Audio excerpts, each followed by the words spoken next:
What's going on, Workforce? Brian here, and welcome to Community Feedback, in which that we take your comments and bring them to the forefront of the conversation so we can highlight them and continue obviously having the amazing conversation around video games. This video is going to be focusing on, do you want ARR, A Realm Reborn remastered, essentially? And obviously we know coming in patch 5.3, which should be out sometime, I'm thinking May or June of 2020, we're going to see them do some work with the ARR story, trying to kind of stream that line, perfect, a bit.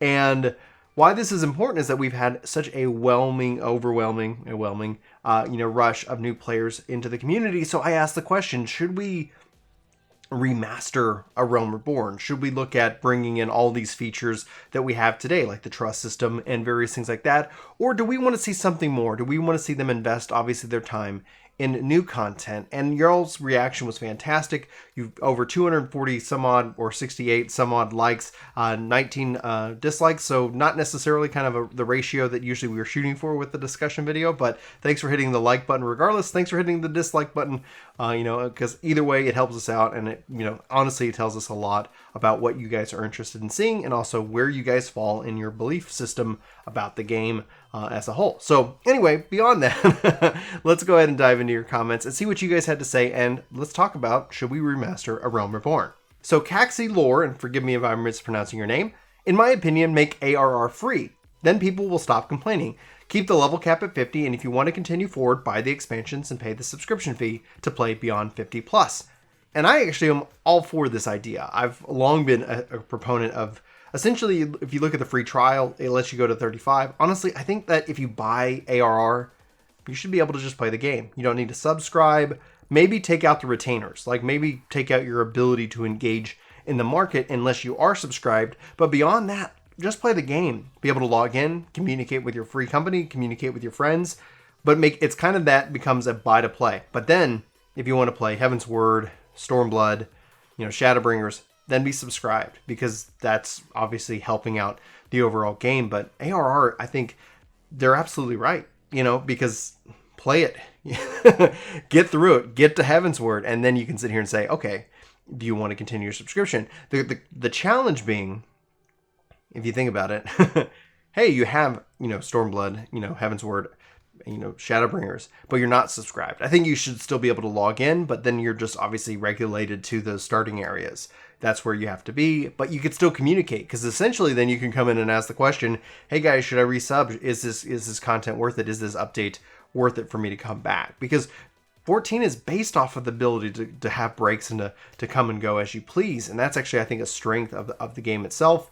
And honestly, the ability to log in and update without having to pay for it, be able to talk with your friends, be engaged in your community without having that, that paywall would be a plus. But I think it's important to take away the market features, because essentially then you could have botters and gold farmers and all these other people who are not paying anything. They just buy the game and then they're just trying to wreck the economy.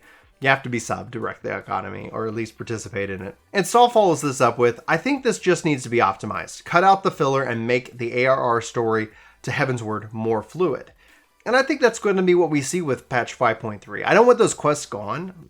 I want them to be there, but I think essentially making them in the side quest component would be very valuable. I think that there's a lot that ARR does, and it does really well, but it is pretty overwhelming when you see many people 360 plus hours just to get all the way through Shadowbringers, and that's commitment. And I mean, I've got way more than that playtime in this game specifically, but that's happened over the course of years and years and years. And so just trying to put that in over the course of the months would be pretty intimidating. And we've seen that. We see that in the comments a lot of the times. People are really struggling. They're like asking us, does it get better? Does it get better? I'm in the 2.1 to 2.5 grind. Like, does it get better? And yes, it does. And just unfortunately, right now you have to keep up with it. Maybe the new game plus will have a factor. The rumors that it's coming to the Xbox, obviously continuing to be rumors and until we actually hear concrete information, but it's starting to see that it's a little bit more solid. Hopefully that's the case, but even if they add in new people, I think New Game Plus, Jump Potion bundling can also kind of help settle this, even though it's not my preferred way to play the game. I think, but New Game Plus might end up helping out with that, allowing people to go back and play through the story without having to be locked behind the story. But we'll have to wait and see. Then Black Usagi says, I would rather get a remaster of Final Fantasy XI since it's older than Final Fantasy XIV. And be still my heart, I want a remaster of Final Fantasy XI so bad. Namely because also that's why I'm rooting for WoW Classic, which just came out this week, to succeed, because I want them to see that there's a market for these kind of games. I want them to see this. But with 11's case, you can't do what WoW Classic's doing. And they had to do a lot of work actually with the system. It wasn't just as like, turn it on and just go from there. But beyond that, I'll let Chris actually handle it. He had dinner with the lead guy, the head guy over the WoW Classic team. So he could tell you more about the amount of work they had to pour into it. But beyond that, like, they have to put it in Unreal. And this kind of ties it into the kind of the frustration. Where in the world is this Final Fantasy XI remastered version they've been working on since, like, I think they announced it in 2016. Nexion, we haven't heard anything. Yoshi P, like, does an update on it every, like, once a year. And we get a screenshot once a year. And we don't know anything about it. And hopefully we start to see some information on Final Fantasy XI. That would be huge. That would be amazing. And yeah, totally rooting for that. But yes, I would actually rather than remaster Final Fantasy XI. I think you have to get rid of the play online. I think you have to bring in a little bit of the quality of life with the UI, several things like that. But keep the core game. Keep the core gameplay that way. I think there's probably I bet they're honestly waiting to see what happens with the WoW Classic. Because if people come and play it and they're like, yep, nope, I'm out.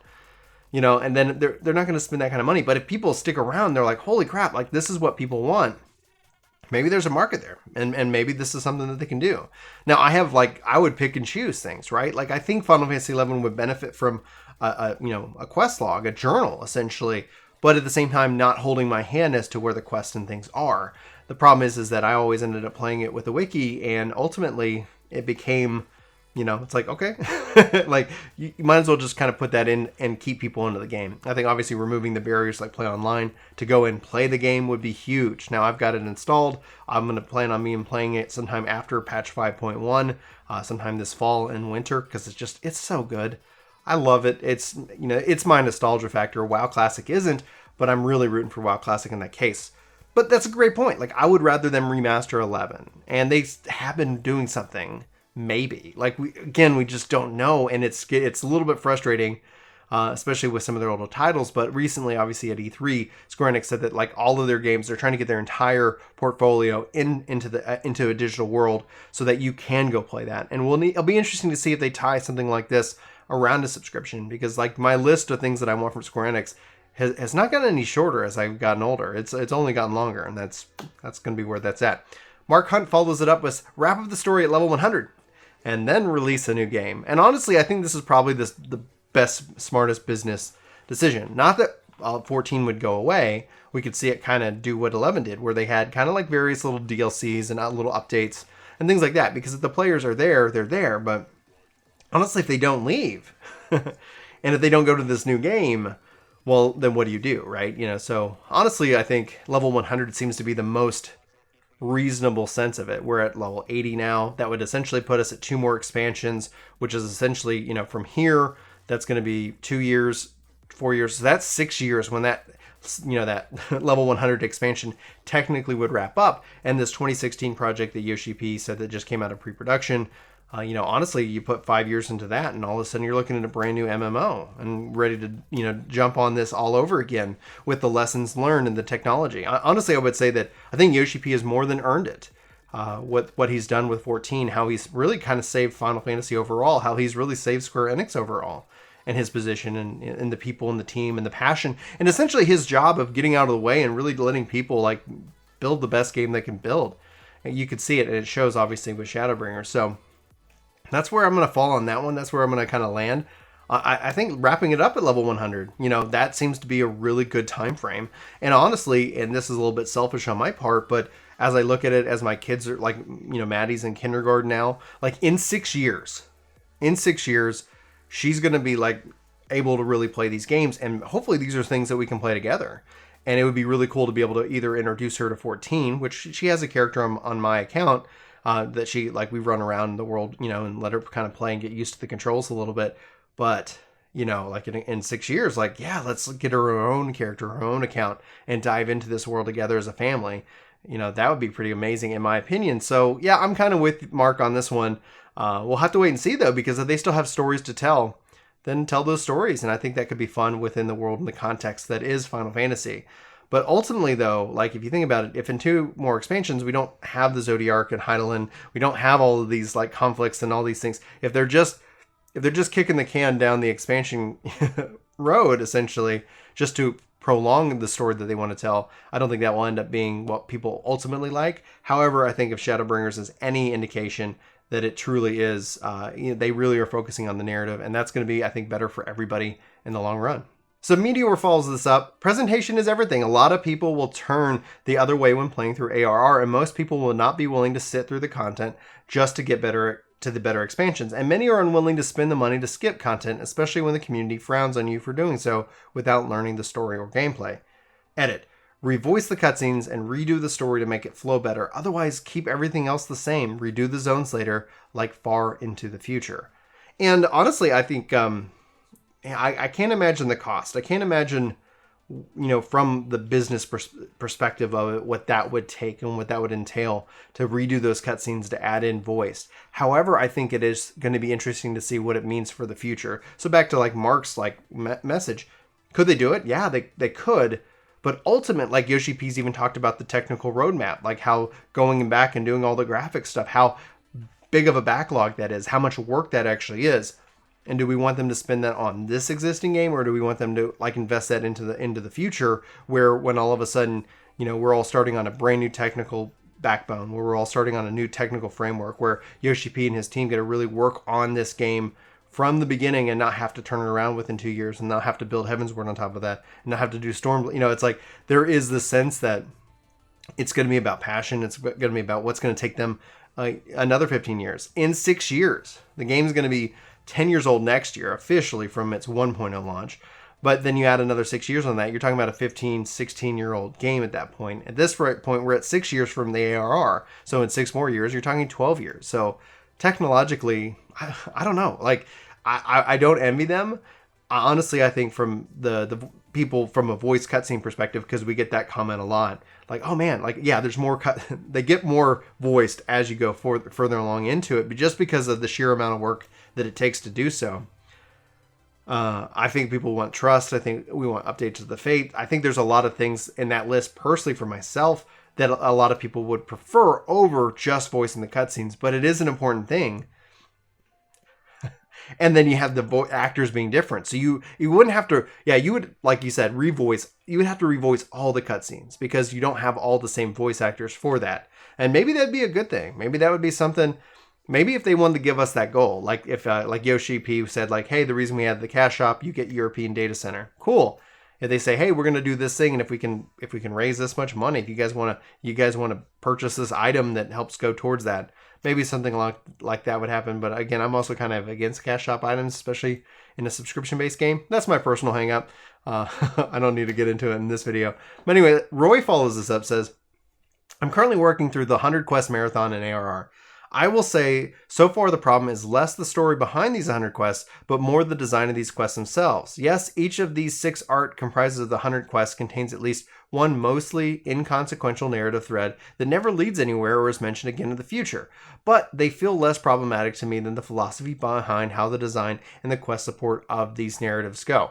And he goes on to say, and so that's actually kind of an interesting piece, is that if you look at ARR from its design, it was just this, for me, a really monumental thing. We didn't know what to expect going into Heavensward, and the story in and of itself was fine. We got our we got our primals every expansion. It was tied into the story.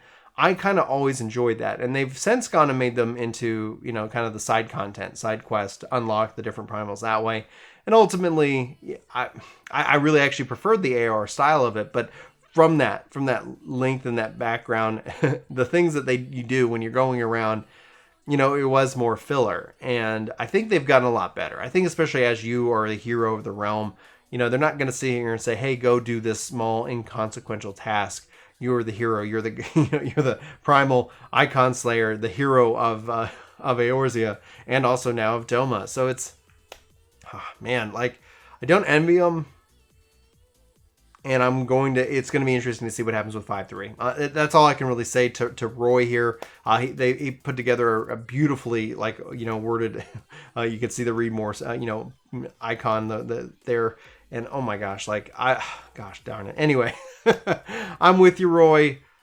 I'm with you. And I think a lot of people are too. So it's going to be neat to see kind of what they take and what they move to side quest as a part of 5.3. But unfortunately, we still have to wait at least another 9 months from now. And finally, our last comment comes from Insomniac Gaming Theater. As someone who finished ARR and is in the gap between ARR and Heavensward, there are several things hardwired into the MSQ that could be definitely unlinked to enhance the new player experience. The most obvious is getting a mount. I started out as a Lancer and got to about 20 and then switched to Marauder, and I was level 30 before I finally got a mount. It seemed to really drag on. And yeah, pro tip, everybody, if you don't know, that's why we say kind of pick a job and just get to cap. At least just get to 50.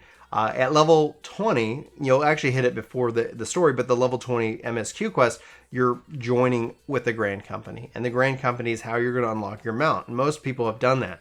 However, if you switch around that time, you don't have a lot of the MSQ to really drive you forward. So you're going to be doing side quests and leveling and things like that to get caught back up. And so, yeah, level 30 on your Marauder, that's a lot of running around. Mounts obviously make this a lot better, and flying is just even more, added into that. So having that happen around level 20, I think I need to make sure I mention that going forward in guides, just as we say, hey, guy, by the way, you get your mount at 20, you do it as a part of this quest. So if you're changing your job around that time, it's just better to do that quest, get your mount, and then change your job, so that way you can use your mount. Give or take. You can also, I believe, rent, chocobos. I haven't rented one in a while. I know they can cart you around to and fro. At least maybe that's a 1.0 feature that I remember when we had that option. We can rent them and ride them for a little bit, but that's also from Final Fantasy XI too. At least it was for a while. Anyway, Insomniac and Roy and everybody, to those who you put in the work, thank you so much. Hopefully there's something in Heavensward that really just kind of lights you on fire. Heavensward was really just so amazing and impactful, and I really enjoyed the story, and I'm really enjoying the game so far. Hopefully you guys are doing the same. Let me know if you guys have any questions. Obviously, hit us up on Discord, check out our highlights channel, and check out all the links in the description if you get the opportunity and you're looking for something else to watch here. Anyway, for Work to Game, my name's Brian. Thank you so much for watching this video. Hope you have a fantastic weekend, and we'll see you next week. Take care.